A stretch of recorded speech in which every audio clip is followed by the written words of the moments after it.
Hello everybody, welcome to Ayur Heart.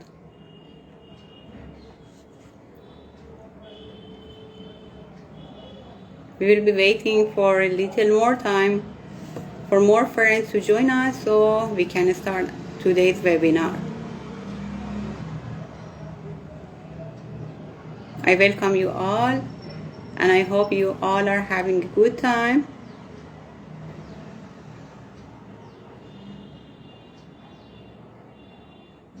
Namaste to all. I am Fatema Muazzami Peiro. I am studying Bachelor of Ayurvedic Medicine and Surgery in India. Today we are going to have discussion about Ayurveda and Yoga integration. So I'm waiting for more friends to join. As soon as Sarvesh Kumar Agrawal sir join us, we will start our today's webinar.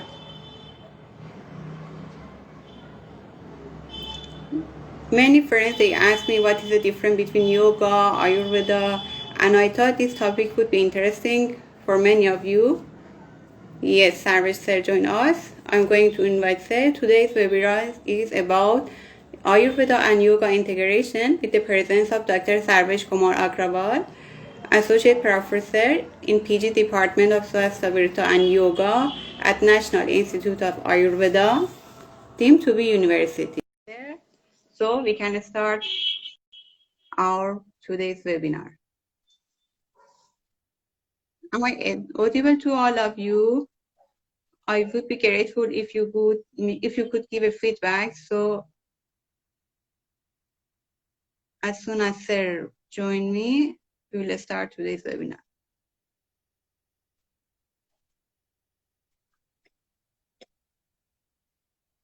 Sir, am I audible to you?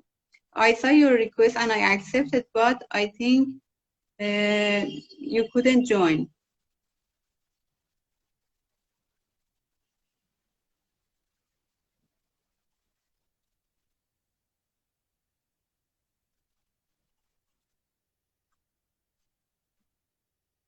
Namaste, everybody. Please let us wait for service, sir. Sir, I would be grateful if you could disconnect once so I can invite you. I send a request to you, so if you can accept it, we can start.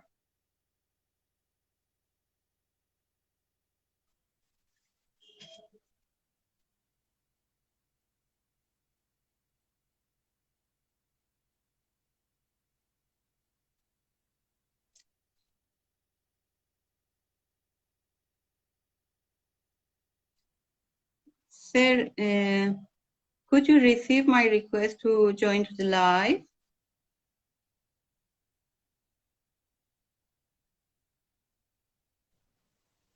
Namaste, sir. Namaste. Thank you so much. Thank you so much, sir, for joining us. Yeah, am I audible? Yes, sir, I can hear you, but your voice is a little bit low. If you could maybe talk a little bit loudly or... Microphone, is it better? Yes, sir. So I'm trying to add the microphone. Yes, sir. Thank you, sir. Yeah. So now... I welcome you all once more. Yes, sir. Now your voice is perfect. Right. Thank you so much, sir, for joining us. As I was telling, today's webinar is about Ayurveda and Yoga integration with Sarvesh Kumar Agrawal, sir, Ayurvedic physician, associate professor in PG Department of Swasthya and Yoga at National Institute of Ayurveda, Team to be University, Jaipur, India. Welcome, sir. I would be grateful if you could give a short introduction about yourself, and we are waiting to hear. Yeah. Thank you, Dr. Fatima. And namaste to all the listener and participants here. First of all, I would like to pray to Lord Patanjali. Patanjali Mahabhashya Charak Prati Sanskriti Mano Vakkay Doshanam Hatre Ahipataye Name. So, namaste to all. First of all, I would like to pray Lord Patanjali. He is also known as Charak in Ayurveda. he has wrote three main literature. One is the Patanjali Yoga Sutra, that is yoga literature, which is made for the purification of mind. Other is the Sanskrit literature, which has been prepared for the purification of our speech. And third is the Ayurveda, obviously Maharshi Charak, that is the purification of body or health status of the body. So I pray in the holy feet of Lord Patanjali. So regarding my introduction, Dr. Fatima has already told you, I am Dr. Sarvesh Agrawal, Associate Professor in Deemed University, National Institute of Ayurveda, Jaipur. Previously, I have been taught from the Haridwar Gurukul Kangri College and PG from BHU Banaras Hindu University. I am here since the last 10 years. So today we are talking about the yoga and Ayurveda. So let me start it from the history. So we always listen about the yoga and Ayurveda. So both the sciences, these are evolved from the when the mankind was evolved. So both are existed since the antiquity. These are not the human made. In fact, both of the sciences are divine in nature. So initially, Lord Brahma or other Lord in your whatever your mythology is there, they thought in our mind and they give this boon to the humankind. So what happened? In very ancient time, the lifestyle and diet pattern of every person was quite good and nobody was sick at that time. But before the 3000 or 4000 years back, we all listen about the Indus Valley civilization. So many of the countries are attached, including India, Iran, Afghanistan, Pakistan, and many more are there. So at that time when the disease was evolved, so our great sage Maharshi collected near the Himalaya. So they go for the great meeting. How should get rid of these disease of the humankind? So out of those rishis, those researchers, the famous were Maharshi Agnivesh, Maharshi Atreya, and Maharshi Angira. One of them is from Iran. If you would like to listen, Maharshi Kankayan, he is from Iran. So this was the international conference in the holy feet of Himalaya. So various rishis from various parts of the globe, including from Sri Lanka, India, Pakistan, Nepal, from China, Myanmar, and Iran, Iraq, they collected near the Himalaya and they got for the meeting that how the person should be kept healthy and how the disease should be cured with the help of Ayurveda and Yoga. So you think how our science was great at ancient time. This is not a new, but we could imagine the technology, how they were collected, how they would get the knowledge, how they were discussed, and finally the pupil of those great sages write down this literature. So if I talk about the Ayurveda, one of the great literature is Charak Samhita, written by the pupil of Lord Agnivesh, that is Maharshi Charak. In the same way, Charak is also known as Maharshi Patanjali. He wrote the Patanjali Yoga Sutra. This is the first yoga literature that has been written in a systematic way. In the same way, the Sanskrit literature was written. So now the next question arises, what is the need of Ayurveda or need of the yoga? So obviously, every health science has two needs. One is the prevention of the disease, or we could say the maintenance of health, and other is the cure of the diseases. So obviously, not only Ayurveda, yoga, or I should say homeopathy and other sciences like Unani, allopathy, the aim of every science is same. That is prevention and cure. Here we are both are at the parallel age, but what is the difference? So the difference is in the modality. The modality of Ayurveda and modality of yoga are quite different from the modality of modern science. What is the major difference? Let's discuss. So if I talk about the Ayurveda, there are two ways. One is the prevention of health and other is the cure of the disease. So how should the people get prevention from the diseases? They should maintain the healthy lifestyle. So there is a great regimen, that is the daily regimen in day-to-day life, what the regimen we should adopt, what is the time of awakening, what is the time of daily routine processes, what is the timing of food, how should take the food, what is the time of sleep, what is the codes of conduct, what behavior should we adopt with our society, with the people. So this is the need for the maintenance of health. If we are adopting a proper diet, proper lifestyle, in fact, seasonal regimen, we have a provision of the regimen, diet and lifestyle pattern according to the seasons. Suppose in a winter season, we have to take the warm things. In the summer, we have to take the cold thing. So there's a great description of all these things. So these are meant for the, or I should say, maintenance of health. So other is the cure of the diseases. So how should we go for the cure of the disease? Obviously, there are two types of therapy in Ayurveda. One therapy is the purificatory process that is known as Panchakarma. You know, this is very famous. So by the process of Panchakarma, we purify our body. What the 5 processes? One is the oleation on the body, other is the sudation with the help of steam. So some is the vomiting, purgation, and one is the enema. So these are the 5 procedures. Those are adopted to purify our body. Once we got this process of the Panchakarma, we are rejuvenated again. So it is used as prevention as well as treatment. So apart from the purification theory, so what are the treatment medicines? So there is a great difference in the medicines of Ayurveda system of medicine and allopathic system of medicine. Ayurvedic system of medicine are made from directly, which have whatever we receive from the nature. So these medicines are prepared from the herbs. Those are the medicinal plants. There are various processes. Some medicines are herbo minerals. Some minerals we got from the earth core. Some are the animal products. So there are a lot of preparation of the medicines. Some are tablets, some are decoctions, some are alcoholic based preparations, some are paste based preparations, some are powders. So multiple type of preparation we made in Ayurveda and give the patient according to their need. So this is the whole system of Ayurveda in which we talk about the prevention as well as treatment. In the same way, if I talk about the yoga, so I said that Patanjali Yoga Sutra is the first literature which has been written very systematically. So because yoga literature is basically for the mental purification.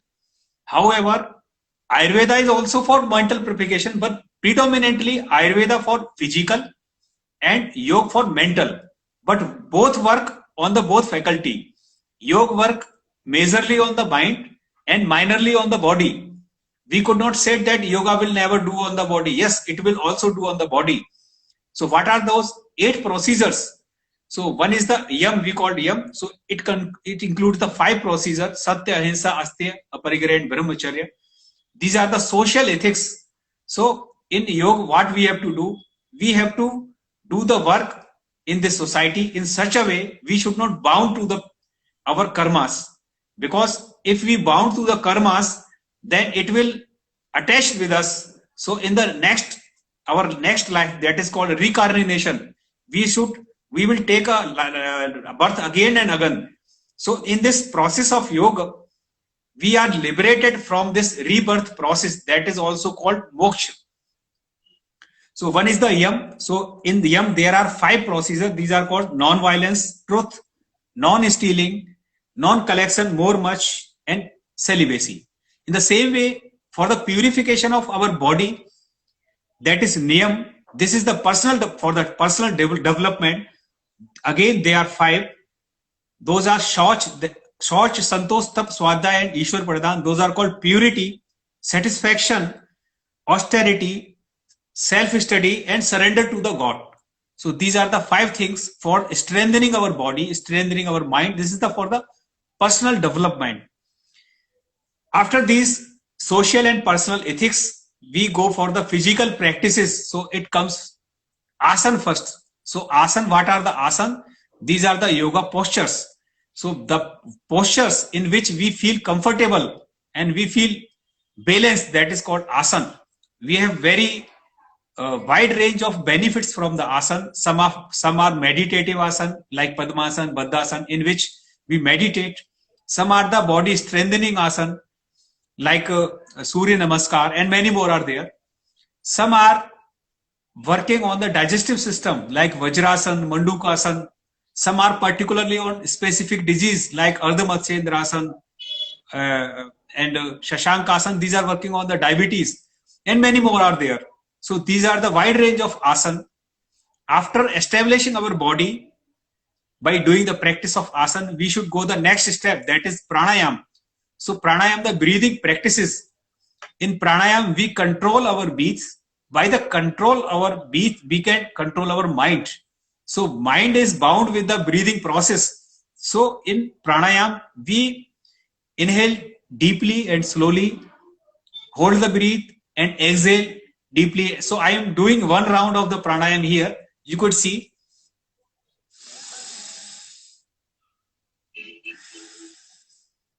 So firstly, I take a deep breath slowly and deeply, then I hold and then I breathe out. So this is pranayam. Pranayam also has very wide range of benefits. It improves our respiratory system.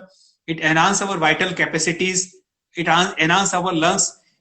In this era of in this era of COVID, it is very important for the post-COVID patient because they are compromised from the respiratory system. So we always advise them to perform the pranayam. So there are various type of pranayam: Surya Bhedan, Ujjayi, Shitkari, Shitali, Bastrika, Brahmari, Mucha. So we could discuss all this type of pranayam separate lecture because it is a lengthy one.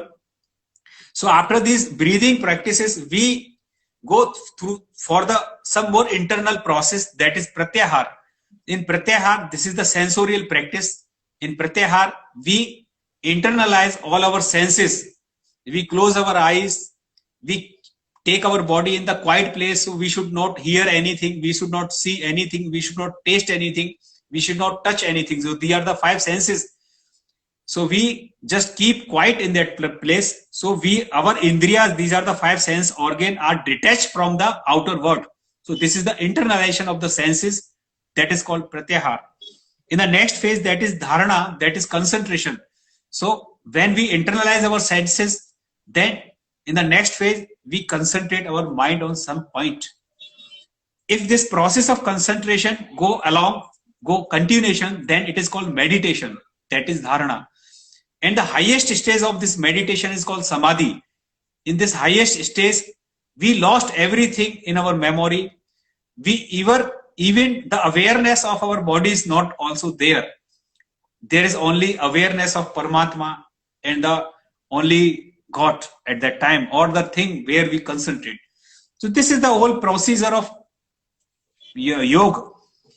So I was talking about the two type of process. One is the therapy in Ayurveda and other is the purification. So in the same way, in the latest literature of yoga, that is Hatha Yoga Granthas, those are the 6 purificatory processes. These are called neti. So nasal practice, we keep water or rubber catheter or cotton catheter in the nasal pathway to clean our nasal pathway. That is neti. Other is the vasti. This is the like enema in Ayurveda. Again, next is the dhoti. So that dhoti is the like kunjal kriya in Vaman. It means the vomiting process. So it cleans our stomach. Again is the kapalbhati. Kapalbhati is again breathing practices, but it is not a pranayam because it purifies our body from the excess of fat and cholesterol. So in the metabolic disorders, kapalbhati is very effective. So and last is the tratak. So tratak is the concentration of our eye gaze at particular point. It may be a pinpoint on the wall. It may be burning candle and so on till the lacrimation. So this is again the concentration process and purification of our eyes. So in yoga also there are therapeutic processes, there are preventive processes, and they are the purificatory processes. If I talk about the yam and niv, these are the social and personal ethics. Asana pranayam, these are meant for the physical purity and physical health. If I talk about the dharana, dhyan, samadhi, that is the internalization things, meditation and contemplation. These are meant for the higher level, that is the mental status and spiritual level even.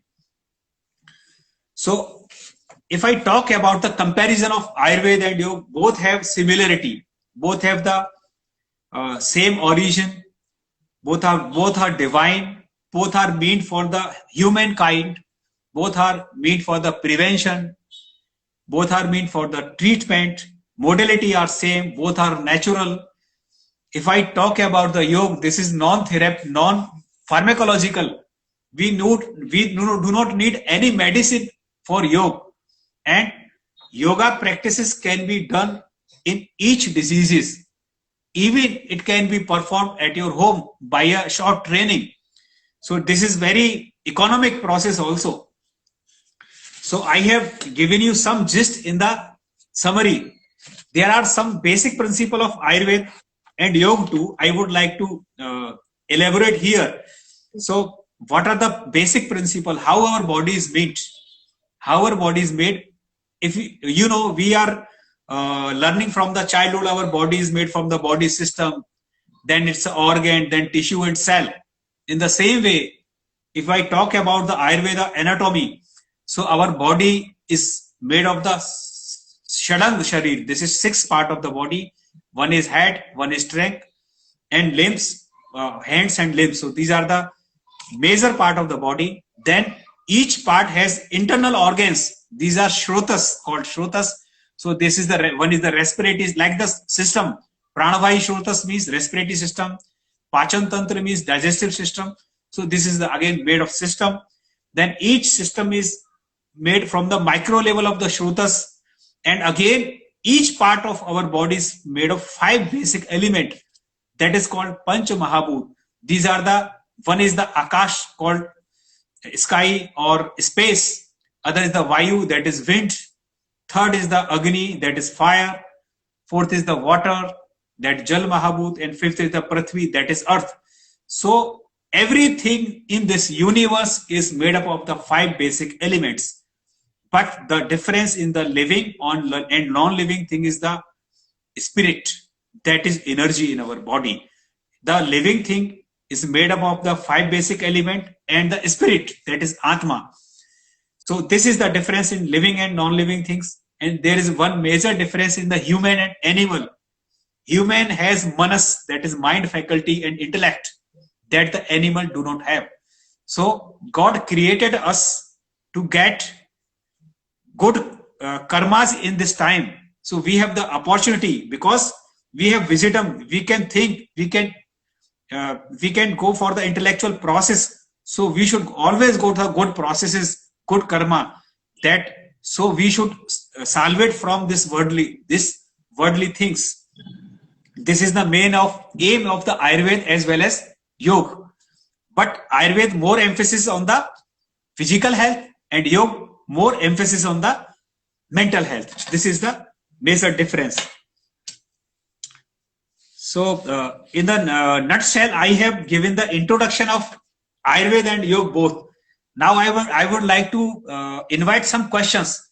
Yes, sir. Because this Ayurveda and Yoga is too much broad, but you will ask some particular question, we will discuss, rather than dictating it a discursive. That will be more beneficial and fruitful to all. Yes, sir, sure. So if our participant, they have any question, they could write on the comments. So we would like to discuss about it. Any question regarding to Ayurveda and Yoga? Sir, first question I would like to ask, shall we? Yeah, sure. Yoga or Yoga, Ayurveda or Ayurveda? How do actually, there is a very controversy. What happens when we written any Hindi word in English transliteration? Yes. So this is the system we usually in the last. Yes. Suppose my name is Sarvesh. So one is Sa. So I write S-A. Sarvesh S-A. What is the Sa?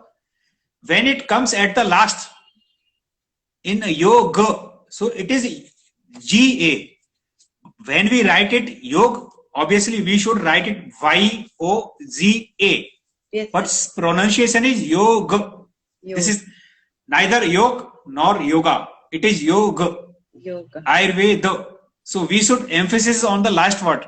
Ayurveda, yoga. This is the correct pronunciation. Yes, sir. But I think we should not emphasis on the pronunciation. We should understand the gist of the things.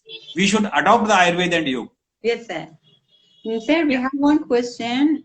In each call, like Kali Yuga method of moksha is different according to scripture. Pardon? They are asking, in each call, like Kali Yuga, method of moksha is different according to scripture or no? Like Kali Yuga, Moksha? yes, sir. According to different call, like Kali Yuga, method of moksha is different or no? Yeah, method. There are various method of moksha. If I talk about the in yoga, there are three major paths. One is the bhakti marg, other is the jnana marg, and other is the karma marg. So all three routes are not suitable for anybody. Yes. It depends on the personality. So this is called in Ayurveda. This is called manasik order: sattvic, rajasic, and tamasic.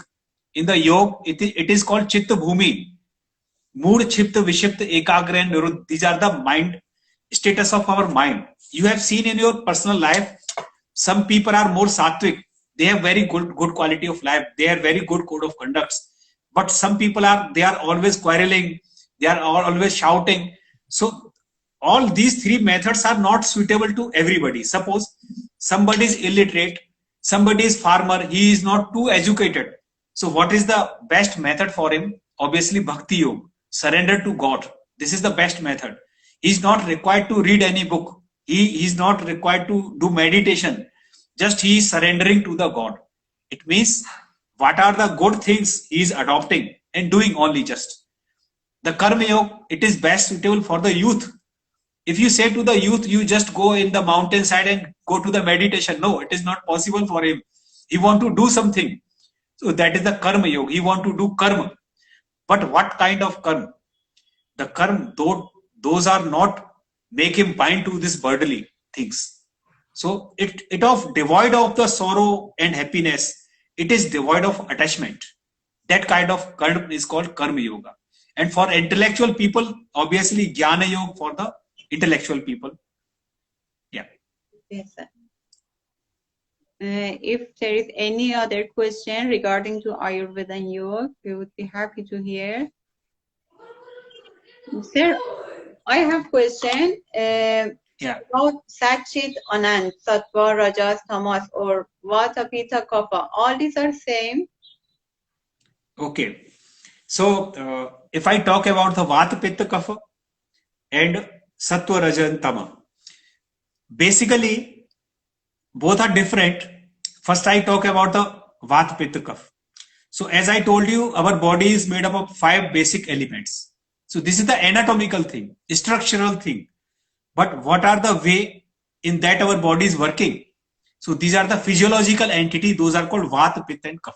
Yes. But at the time of birth, it is decided which person is Vata predominant activity, which person has Pitta predominant activity, and which has Kapha predominant. That is called body constitution or prakriti of that particular person. So every constitution has its peculiar features. Suppose Vata person, it has dryness in the skin, dryness in the voice, it's a lean and thin body, it's a coarse hair, like that. He has got various type of diseases like joint pain, and he has a tendency of sickness again and again. So these are the feature of Vata Prakriti people. In the same way, Pitta people they are very bright color, they are very ready to anger, have a hard, heavy sweating. So like that, they have a heating part in our body. So this is the Pitta Prakriti. They are always suffering from the Pitta type of diseases like hyperacidity, bleeding disorders, piles, and many more. In the same way, Kapha people, those are the Kapha predominant Prakriti. Those are very stout, powerful, smart, handsome. They have very high intellectual level, but they are more prone of the metabolic disorder, high cholesterol, obesity, diabetes, and so on. So our diet and lifestyle should be according to that. If I have a Kapha Prakriti, we should not use the sweets and very oily things, but it is suitable for the Vata Prakriti people. So we should adopt our diet and lifestyle according to our constitution. So it is about the Vatas, Pitta, and Kaphas. So this constitution, once decided at the birth, it never changes. But I talk about the Sattva, Raj, and Tam. These are the quality of mental faculties. So Sattva is best, obviously. It is the divine property of our mind. Rajas, these are the active mind, that is the activity, more activity, and Tamas is the slowness of the activity. By the practice of yoga, good conducts, we can change our mental faculty. Some person that is more sattvic, some person that is more tamasic or more rajasic, by the practice of yoga, he could achieve the more sattvic property. In the moksha, in the highest stage of yoga, our mind get the full 100% sattva quality. So this is the difference. Thank you, sir. Sir, there is another question.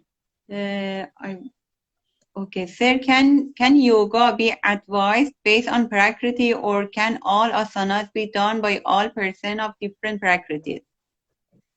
So could you repeat please this question? Yes, sir. Can yoga be advised based on prakriti, or can all asanas be done by all person of different prakritis? Yeah. So some asana and pranayam can be practiced by each person, but there is some difference in some asana. Like I'm giving you some example. Like pranayam, anulom vilom, it can be practiced by anybody. Brahmari by anybody. But Bhastrika and Kapalbhati are not advised to Pittaj Prakriti more. But they are well advised in the Kaphas Prakriti. In the same way, Surya Bhedan is best for the Kapha and Vata Prakriti. Shitali Shitkar is best for the Pittaj Prakriti. So, according to Prakriti, we could advise the pranayam. In the same way, asana type of asana is not related to the diseases, but the amount, how much of the asana we are doing, it also depends. Kaphas Prakriti, people are advised to much more yoga practices, but Vatas are somewhat less yoga, less asana practices. So this is the difference. Yes, sir. Thank you. Sir, about like in Ayurveda, we say Dharma, Artha, Kama, Moksha. These are the 4 aims of Ayurveda, as I know. What about yoga? Because in Ayurveda, we prescribe like for some patient to have meat, but in yoga, we are telling them don't do hinsa or not to eat non-veg food.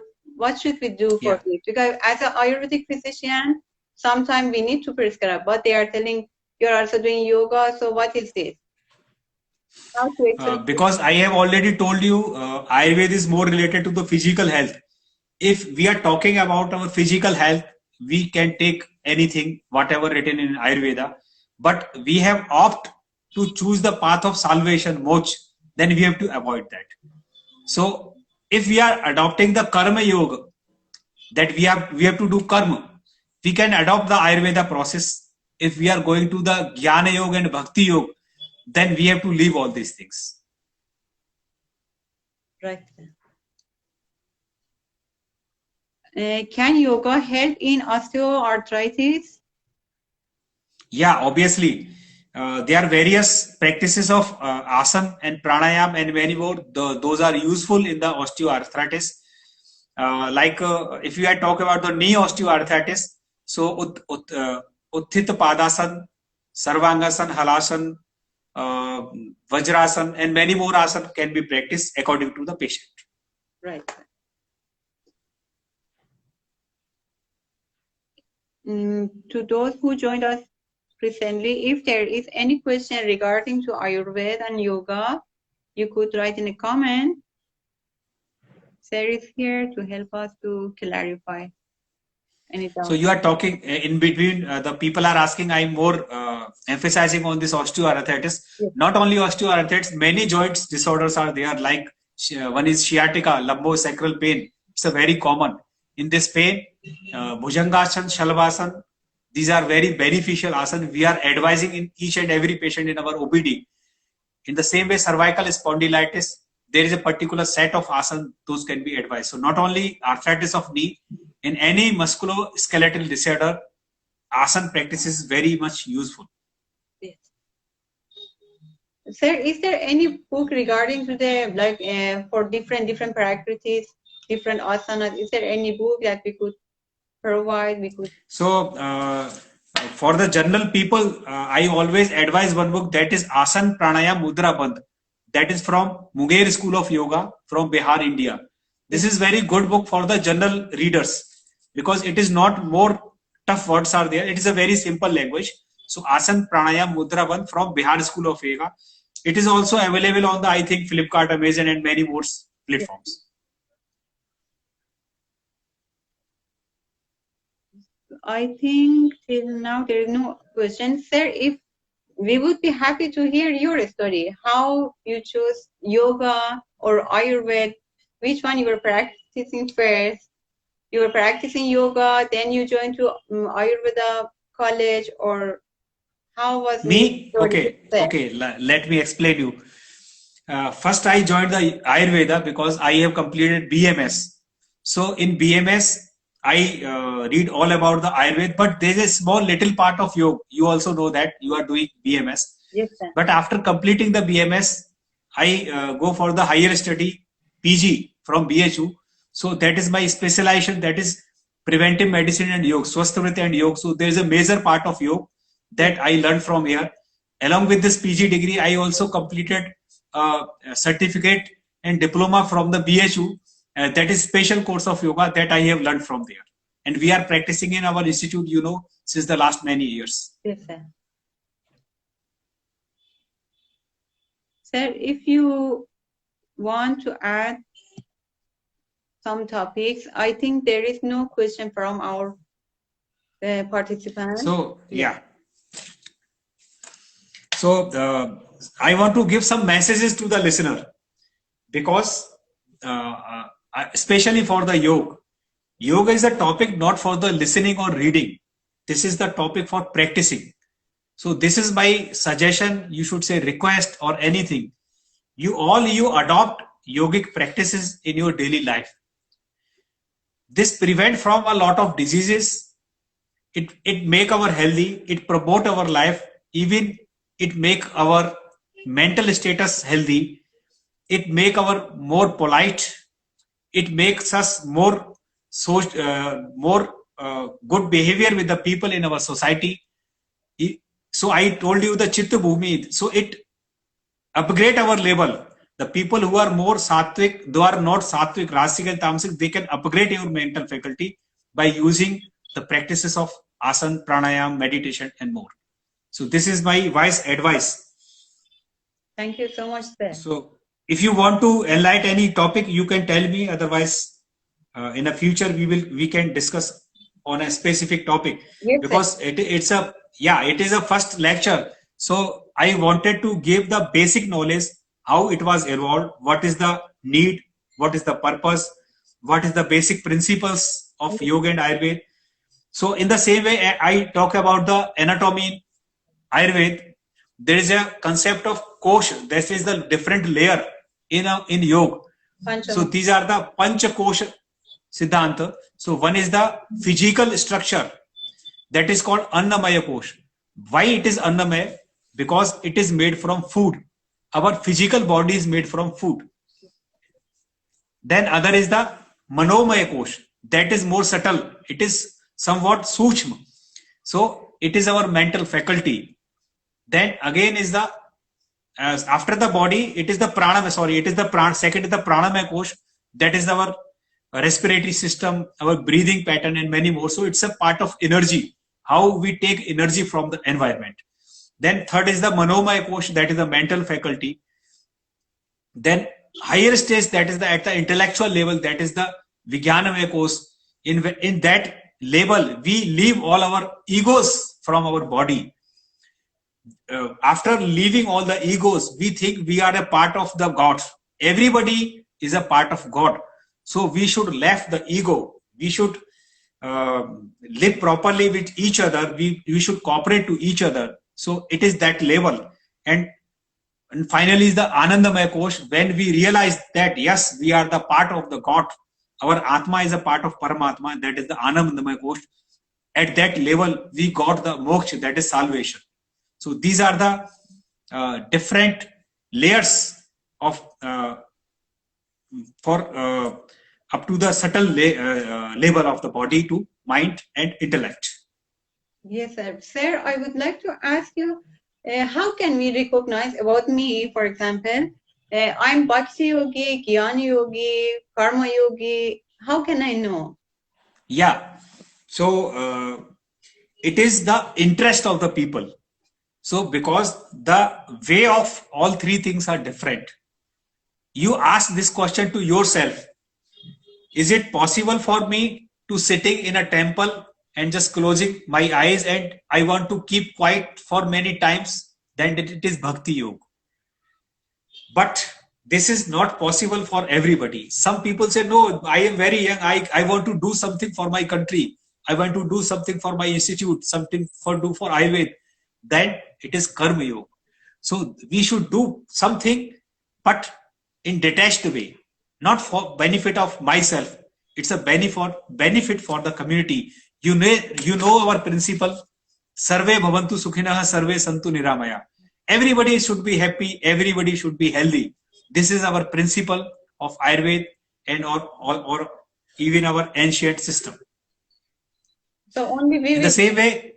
Yeah, and one more, that is the Jnana Yoga. So this is Jnana Yoga for the very intellectual, very literate people. He have learned Veda, Upanishad, Sanskrit literature, and in depth, very depth. So it is for both those people. Sir, what about Raja Yoga and Kriya Yoga? They are not in this main group of... Yeah, Kriya Yoga and Raja Yoga. Raj Yoga, yes. So Raja Yoga term, actually it is given by Maharshi Swami Vivekananda, a very famous personality, everybody know. Yes, sir. He gave a very long lecture in Chicago on Shunya, zero, So he gave the 4 terms, Jnana Yoga, Bhakti Yoga, Karma Yoga, and 4th is the Raja Yoga.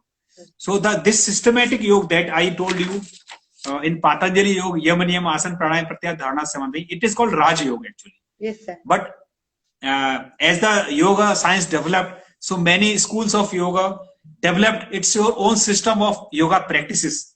So somebody write this is the Jnana Yoga Kendra. Some write it is the Bhakti Yoga Kendra.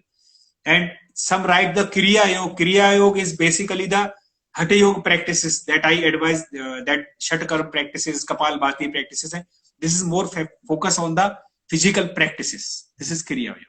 Yes, sir. However, in Patanjali Yoga Sutra, Kriya Yoga, what is given for the Tapa, Swadhyaya and Ishwar Pradhan. These 3 terms are collectively Kriya Yoga in Patanjali Yoga Sutra.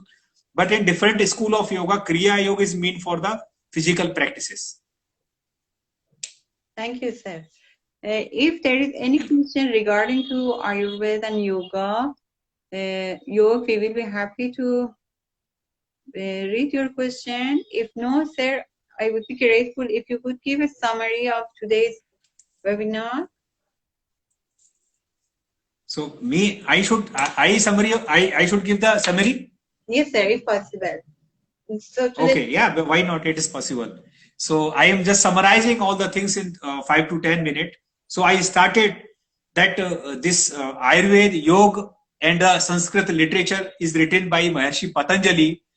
It's also known as the Charak or Maharshi Vedvyas, who wrote the Sanskrit literature. It is, if we talk about the history, all these are divine.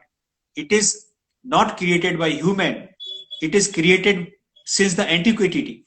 But it is propagated on the earth by our Maharshi, great, those are the great sages from the various part of the world, not only from India. I am emphasizing it again and again. This Ayurveda is not only from the current India. In the ancient India, it is more elaborated. So people comes from various part of the globe and collected here and spread this great science to the humanity and the benefit of the mankind. If I talk about the purpose of this Ayurveda and Yoga, obviously for the prevention and promotion of health, and other is for the treatment. If I talk about the modality, so Ayurveda modality as daily regimen, seasonal regimen, diet, lifestyle for the prevention. There are a lot of codes of conduct, how we should behave with the others. And some are the purificatory process, those are called the panchakarma. However, this is also used in the treatment. So this is the prevention part. In the treatment part, along with this purificatory process, we use the herbal drugs, some herbal-mineral drugs. So all these are the natural. So these have very few side effect, almost none side effect, very safe drugs are there. If I talk about the yoga modality, so there are 8 parts: yam, niyam, asana, pranayam, pratyahara, dharana, dhyan, samadhi. So yam is the social aspect. So it includes the 5 things: non-violence, truth, non-stealing, non-collecting, much more, and celibacy. If I talk about the niyam, these are the personal practices. So these are the purity of body and mind, satisfaction, austerity, self-study, and surrender to God. Then we come to the physical practice. These are the asana, physical practices. Then come deeply to the pranayam. These are the respiratory practices. By the control over our respiration, we control our mind. This is beneficial for very respiratory disorder and more disorders. And the next step is our sensorial practice, that is called pratyahar. We internalize our senses. Then dharana, that is concentration. Continuation of dharana, that is the dhyan, that is meditation. And final stage, that is called samadhi or contemplation. So in the last stage, we are free from worldly things. So this yoga emphasizes more on the mental faculty, but also on the physical faculty.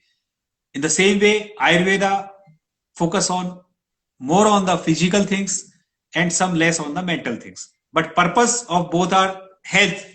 Health, if we talk about the definition of health, WHO has also given the definition of health, that is a health is a status of the physical, mental, and social well-being, not merely an absence of disease or infirmity. So it covers all the aspects: physical, social, mental, as well as the spiritual. So this is the summary in nutshell. And I have also told you the structure of our body, that is made from the 5 basic elements. One is the space, wind, fire, water, and earth. And the physical things that are the vata, pitta, and kapha, that made our constitution. And we should take a diet and lifestyle according to our prakriti or constitution. The mental properties are sattva, raj, and tam. Out of them, sattva is best. So this is the summary of the things that I have described here. Thank you so much. Thank you so much, sir, for giving time. Welcome.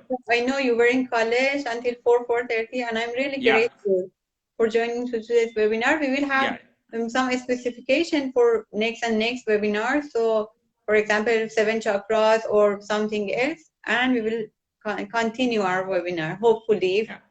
So thank you, Dr. Fatima, for inviting me, and thank you for all of my listeners.